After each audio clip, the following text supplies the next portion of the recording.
کہ چونکہ عدلیہ جو ہے وہ فوجیوں کے ساتھ ملی ہوتی ہے، آمروں کے ساتھ، تو ہم اس گٹھ جوڑ کے خلاف ہیں، ہمیں ان سے انصاف کی توقع نہیں ہے، ہم اپنی پٹیشن واپس لیں گے۔ تو یہ ذمہ داری جو تھی وہ سپریم کورٹ بار ایسوسی ایشن یعنی حامد خان کے سپرد کی گئی کہ آپ سپریم کورٹ میں پیش ہوں گے پاکستان بھر کے وکلا کی طرف سے، اور آپ یہ کیس واپس لیں گے۔ یہ چونکہ میں کورٹ رپورٹر ہوں اور میں آپ کو یہ سمجھانا تھوڑا سا مشکل ہوگا کہ یہ کسی وکیل کے لیے کسی جج کو یا عدلیہ کو انائے کرنا یا اس کو ناراض کرنے کا مطلب یہ ہوتا ہے کہ آپ اپنی وکالت یعنی اپنے بال بچوں کا جو رزق ہے اس پہ لات مار رہے ہیں، کیونکہ پاکستان کا جو عدالتی نظام ہے وکیلوں سے ہی جج اعلیٰ عدلیہ میں 80-90% جاتے ہیں، وکیلوں کی ایک دوسرے کے ساتھ محبتیں، رقابتیں، مخاصمتیں، سب کچھ ہوتا ہے۔ تو اگر آپ اپنے کسی جج کے ساتھ آپ کی دشمنی ہے تو آپ کوشش کرتے ہیں، یعنی جج بننے سے پہلے بطور وکیل اگر آپ کی اس سے نہیں بنتی تھی تو پھر جب وہ جج بن گیا تو آپ کوشش کرتے ہیں کہ آپ کا کیس اس عدالت میں نہ جائے جہاں پہ آپ کا مخالف جج بیٹھا ہوگا۔ تو حامد خان کے اوپر جو یہ ذمہ داری ڈالی گئی تھی، اس کا مطلب یہ ہے کہ انہوں نے پوری کی پوری عدلیہ اپنے خلاف کرا لی، اور ایسا ہی ہوا۔ انہوں نے کھڑے ہو کے کہا کہ جناب ہم نے یہ فیصلہ کیا ہے کہ ہم یہ اپنی پٹیشن واپس لیں گے، کیونکہ پاکستان کے بھر کے وکلا یہ سمجھتے ہیں کہ پاکستان کی عدلیہ نے ہمیشہ آمروں کا ساتھ دیا ہے، تو ہم آپ سے انصاف کی توقع نہیں رکھتے، آپ جو انصاف کریں گے وہ پرویز مشرف کے حق میں ہی آئے گا، اور ایسا ہی ہوا۔ آپ یہ جانتے ہیں کہ پرویز مشرف کے حق میں ہی سارے فیصلے ہوئے تھے۔ تو اس واقعے کے بعد یہ زندگی میں پہلی دفعہ، بار کی ہسٹری میں پہلی دفعہ ہوا کہ صحافیوں نے چندہ جمع کر کے چائے کا بندوبست کیا اور حامد خان کے اعزاز میں ایک ٹی پارٹی رکھی گئی، اور وہاں پہ ان کو مدعو کر کے صرف ایک تھا اپریسیشن دینے کی حد تک یہ والی ان کے لیے ایک ٹی پارٹی تھی۔ حامد خان، یہ میں نے آپ کو بتا دیا کہ اس طبع کے آدمی ہیں کہ آپ ان کی بات سے کوئی دوسرا مطلب نہیں نکال سکتے۔ حامد خان جو آپ یوں کہہ لیں کہ تحریک انصاف کے جو بنیادی یا بانی ارکان میں سے ایک تھے،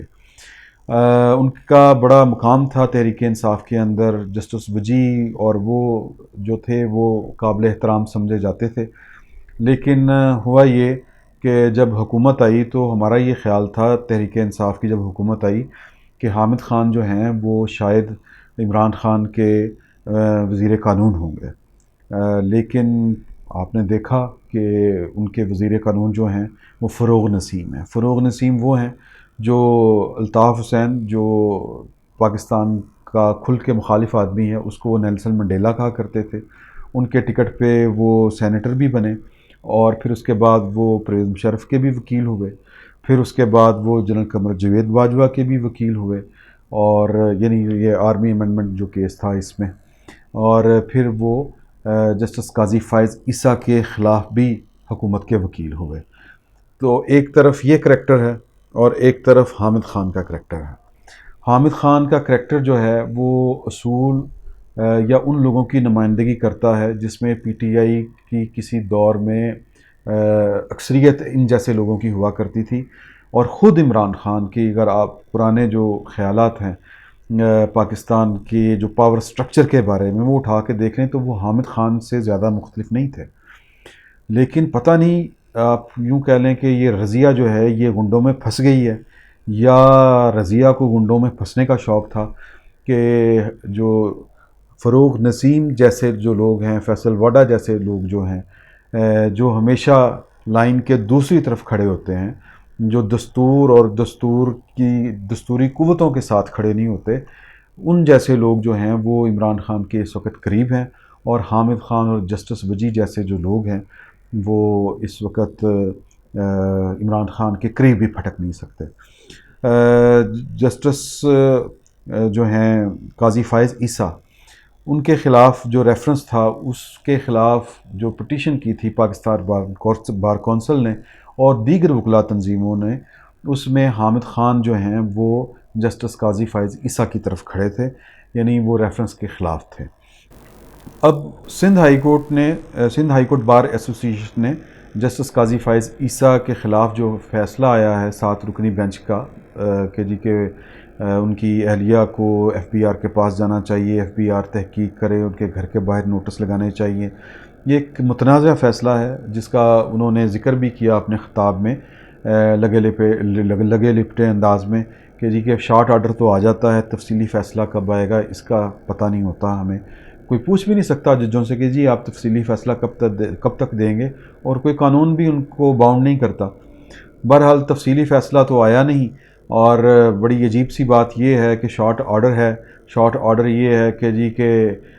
جو قاضی فائز عیسیٰ کے خلاف ریفرنس تھا وہ تو خارج ہے، لیکن جو قاضی فائز عیسیٰ کے خلاف خارج شدہ ریفرنس ہے اس میں جو الزامات ہیں وہ وہیں کے وہیں کھڑے ہیں۔ یہ شاید پاکستان کی ہسٹری کی جو عدالتی تاریخ کے جو کیسز ہیں، جو متنازع ترین کیسز ہیں، ان میں سے ایک ہے۔ اور اس فیصلے کے اوپر پاکستان کے ہمارے ایک کورٹ رپورٹر ساتھی ہیں مطیع اللہ جان، انہوں نے بھی جب تنقید کی تھی تو اس کے اوپر ان کو نوٹس ہو گیا توہین عدالت کا۔ حالانکہ ایک درخواست جو تھی اسلام آباد ہائی کورٹ میں دائر کی ایک شخص نے کہ جی یہ جو ٹویٹ ہے یہ عدلیہ کی آزادی کے خلاف ہے، اور اسلام آباد ہائی کورٹ نے اسی روز یہ والا جس روز سپریم کورٹ نے نوٹس لیا ہے اس ٹویٹ کے اوپر، اسی روز انہوں نے یہ پٹیشن جو تھی خارج کر دی تھی، یہ کہہ کے کہ جی عدلیہ کی آزادی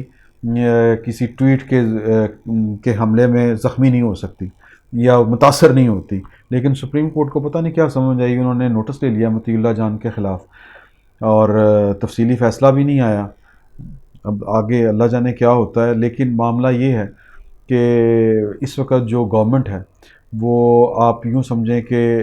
حامد خان کی سوچ رکھنے والے جو لوگ ہیں، یا جو قاضی فائز عیسیٰ جیسی سوچ رکھنے والے جو لوگ ہیں، ان کے بالکل اپوزٹ گورنمنٹ قائم ہے جو اس طرح کے لوگوں کو برداشت نہیں کرتی۔ وہ کسی سیاسی جماعت کی لائن میں لگے ہوں، اس طرح کے دبنگ اور یوں کہہ لیں کہ کسی مصلحت کو زیادہ لفٹ نہ کرانے والے اور ٹھیک اور دو ٹوک بات کرنے والے لوگ نہ تو سیاسی جماعتوں کی صفوں میں لوگوں کو برداشت ہوتے ہیں، نہ ہی عدلیہ کے اندر برداشت ہوتے ہیں۔ قاضی فائز عیسیٰ کا جو جرم ہے وہ بھی حامد خان والا ہی جرم ہے۔ حامد خان بھی قانون کی بات کرتا ہے، انصاف کی بات کرتا ہے، اور حامد خان جو ہے وہ دستور کی بالادستی کی بات کرتے ہیں، اور دستور نے جن جن کی حدود جو قائم کی ہیں اپنے اندر، اس نے جو بیان کر دی ہیں، وہ چاہتے ہیں کہ وہ ادارے، وہ لوگ، وہ آفیسز ان اپنی حدود کی پاسداری کریں، اور یہی قصور قاضی فائز عیسیٰ کا ہے کہ وہ چاہتے ہیں کہ یا انہوں نے یہ خواہش کی کہ پاکستان کے دستور پر عمل ہو، اور پاکستان کے دستور نے جو کردار پاکستان کے اداروں کے لیے مختص کر دیے ہیں وہ کرداروں سے ادارے باہر نہ نکلیں۔ تو ظاہر ہے کہ حامد خان جو تھے وہ اصول کی بات کر کے عمران خان سے دور ہوئے، تو اب قاضی فائز عیسیٰ جو ہیں وہ اصول اور قانون کی بات کر کے عدلیہ سے دور ہوں گے، کیونکہ پاکستان میں پاکستان کے جو قوی ادارے ہیں، مضبوط ادارے ہیں، جو مسلز رکھتے ہیں، جن کے پاس طاقت ہے، آپ ان کے سامنے جو دستور کی بانسری نہیں بجا سکتے۔ اگر آپ ان کے سامنے دستور کی بانسری بجائیں گے تو وہ آپ کے ساتھ وہی سلوک کریں گے جو آپ کے ساتھ سلوک ہونا چاہیے۔ اس سے پہلے یہ جو سلوک ہے کئی لوگوں کے ساتھ ہو چکا ہے، جسٹس شوکت صدیقی کے ساتھ ہو چکا ہے، اور حامد خان کے ساتھ ہو چکا ہے، عمران خان کرنے والوں میں شامل ہیں، اور یہ سلوک جو ہے آنے والے دنوں میں قاضی فائز عیسیٰ کے ساتھ بھی ہوگا، مطیع اللہ جان کے ساتھ بھی ہوگا۔ لیکن بات یہ ہے کہ لوگ جو ہیں وہ اداروں کے محتاج بعض اوقات نہیں رہتے، ادارے بعض لوگوں کی وجہ سے بڑے ہو جاتے ہیں۔ قاضی فائز عیسیٰ انہی لوگوں میں سے ہیں جن کی وجہ سے ادارے بڑے ہوتے ہیں۔ حامد خان بھی انہی لوگوں میں سے تھے جن کی وجہ سے پولیٹیکل پارٹیاں جو ہیں وہ بڑی تصور ہوتی ہیں، ان کے قد کاٹ بڑھ جاتے ہیں۔ لیکن عمران خان صاحب نے حامد خان جیسے لوگوں کو اپنے سے دور کر کے جن لوگوں کا انتخاب کیا ہے، انہوں نے عمران خان کا قد جو ہے وہ عوام کی نظروں میں نہیں بڑھایا۔ عمران خان کا قد، سیاسی قد، اخلاقی قد، اور ان کی جو اخلاقی اور سیاسی ساکھ ہے وہ بری طرح اس وقت متاثر ہوئی ہے، اور انہی فیصلوں کی وجہ سے ہوئی ہے۔